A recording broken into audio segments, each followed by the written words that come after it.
1981 UK 1 penny coin.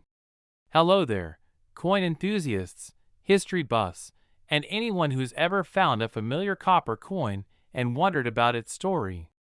Welcome back to Coin Quest. Today, we're crossing the pond to the United Kingdom to talk about a coin that, at first glance, might seem utterly unremarkable, the 1981 1 penny. You've probably seen thousands of them if you live in the UK, and maybe even if you don't. It's just a penny, right? Well, prepare to have your preconceptions challenged. Because while billions of pennies were minted in 1981, there's a specific variant from that year that is highly sought after by collectors, commanding prices far, far beyond its humble face value. We're talking hundreds, sometimes thousands of pounds.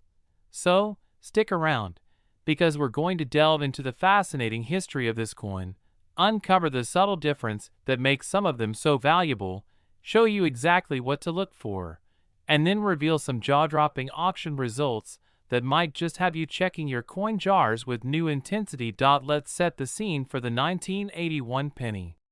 By this point, the UK had fully embraced decimalization, which occurred in 1971. The new penny was significantly smaller and lighter than its pre-decimal counterpart. The obverse of the 1981 1 penny coin features the iconic Arnold Machin effigy of Her Majesty Queen Elizabeth II, commonly known as the Young Head portrait. This design was used on UK coinage from 1968 until 1984. On the reverse, we find Christopher Ironside's striking design, a crown portcullis with chains, derived from the badge of Henry VII and representing the Palace of Westminster.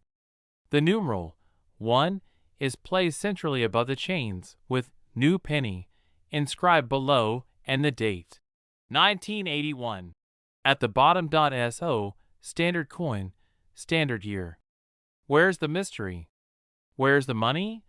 The answer lies in a tiny, almost imperceptible detail on the reverse of the coin, specifically within the inscription, New Penny. You see, in 1981, the Royal Mint produced pennies for two distinct purposes. The vast majority were for general circulation, the coins you'd find in your change. But they also produced special, high-quality coins for collectors, known as proof coins. These proofs were not intended for circulation and were part of special annual coin sets. The key difference, the $1 million, or rather, £1,000 detail, is the spacing between the words new and penny on the reverse. On the standard circulation 1981 penny, there is a relatively wide gap between new and penny. This is the common variant. However, on the special 1981 proof penny, the words new and penny are struck much closer together. It's a subtle change in the die used to strike these proof coins, but it's the critical identifier. As you can see here, the difference is undeniable once you know what to look for. Variety is the valuable one, and it's almost exclusively found on these proof coins. Now, why are these proof coins so special? Well, firstly, they were made to a much higher standard.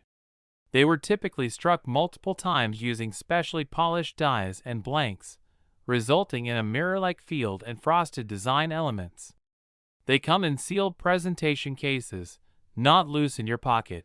Secondly, and most importantly, their mintage was significantly lower than circulation strikes. While hundreds of millions of standard pennies were minted in 1981, only around 100,000 to 200,000 of these special proof sets containing the close-date penny were produced. This makes them considerably rarer. So, how do you find one of these royal rarities? Step 1. Check your 1981 pennies. You're looking for the date, 1981. Step 2. Focus on new penny. Use a good magnifying glass or a jeweler's loupe. 10x magnification is ideal. Look very carefully at the space between new and penny. Is it a wide gap, or are the letters noticeably closer, almost touching? Step 3. Consider the coin's condition. If you find a close-date 1981 penny, its condition will significantly impact its value. Proof coins, by their nature, are usually in pristine condition, often still in their original packaging. A close-date penny found in circulation would be highly unusual and almost certainly show wear, which would reduce its value, but still make it a significant find due to its rarity. And this brings us to the thrilling part, the auction results.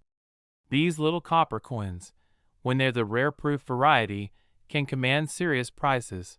Auction Showcase 1.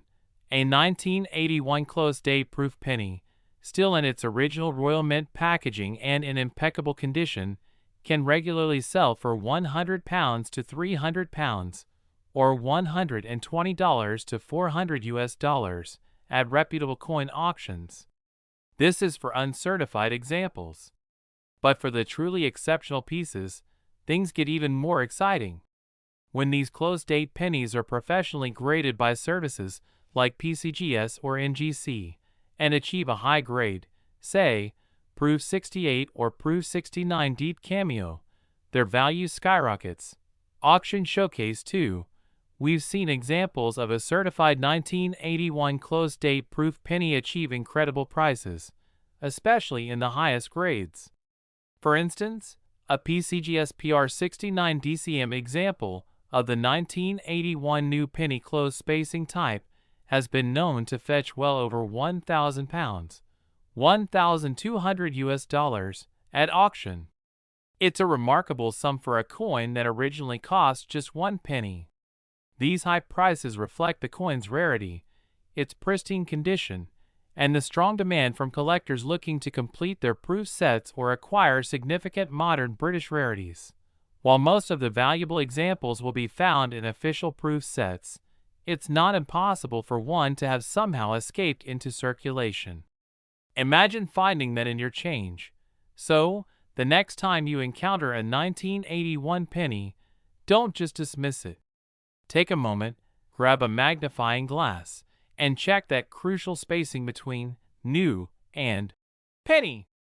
You might just be holding a tiny piece of British numismatic history that's worth far more than its face value. Thanks for watching.